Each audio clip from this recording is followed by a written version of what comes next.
Les amis, welcome back sur RNBO. C'est un plaisir de vous retrouver pour cette nouvelle vidéo. Vous l'avez vu, on a changé un peu de background. On a laissé faire l'ordinateur qui sert à rien. On s'est mis bien. On s'est fait un mur de lutte et croyez-moi, il va y avoir des éléments qui vont s'ajouter à ce mur-là. Donc, bienvenue sur la chaîne RNBO. On n'a pas le choix aujourd'hui de parler d'un sujet qui m'intrigue énormément dans le monde de la lutte. Vous l'avez vu par le titre, mais selon moi, le Final Boss, The Rock, est encore présent dans la WWE. C'est juste qu'on s'en rend pas compte encore. Donc, pour vous expliquer ça, il faut faire un petit retour dans le temps. Flashback. Raw, après WrestleMania 40, on a vu un moment légendaire, c'est-à-dire Solo Sikoa qui prend les rênes du nouveau Bloodline. C'est lui le nouveau chef depuis ce jour-là. Et un autre moment très intéressant qu'on a vu la même soirée, c'est la réunion entre The Rock et Cody Rhodes. On était un peu confus, ils se sont serrés la main. The Rock a dit que leur histoire était vraiment pas terminée. Eh bien, je crois avoir fait une grande découverte concernant le sujet. On le sait, Solo Sikoa a remodelé le Bloodline. Il a kick out Jimmy Uso du groupe. Il a laissé aller son avocat Paul Heyman. Il a ajouté des bêtes avec lui. Jacob Fatu, Tama Tonga, Tangaloa. Il y a même une rumeur que Iko Leo, la star de New Japan, un gros Samoan de 6 pieds 8, 270 livres environ, va être le nouveau membre du nouveau Bloodline. Donc ce groupe-là a été revampé par Solo Sikoa depuis WrestleMania 40. Et à l'approche de SummerSlam, on le sait, Roman Reigns va faire son retour très bientôt. Il avait besoin d'un break après WrestleMania. Le break est fini et notre Tribal Chief va revenir très bientôt, ça c'est certain. Et il faut s'attendre à une certaine confrontation entre Solo Sikoa et Roman Reigns. C'est certain que Roman Reigns va venir trash talk Solo. Il va être le plus gros babyface de la compagnie, ce Roman Reigns. Et je crois que Solo Sikoa, en réponse à ça, va tout simplement dire « Eh bien Roman, c'est vraiment pas de ma faute tout ce qui se passe avec le Bloodline. Je ne fais que suivre les ordres d'un être supérieur. » Je pense que vous commencez à voir un peu la logique que je vois là-dedans. Eh bien, Solo Sikoa est contrôlé par The Rock. Écoutez, on a juste à voir cette photo-là.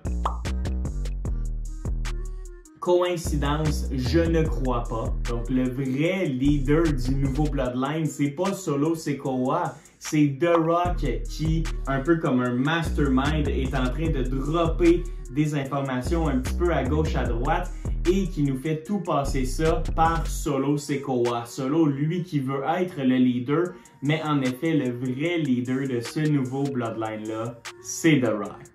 Donc, imaginez une confrontation dans le ring entre Solo et Roman, et à ce moment-là, Solo dit qu'il était mené par cet homme-là, pointe l'entrée, et la musique du Final Boss se fait entendre.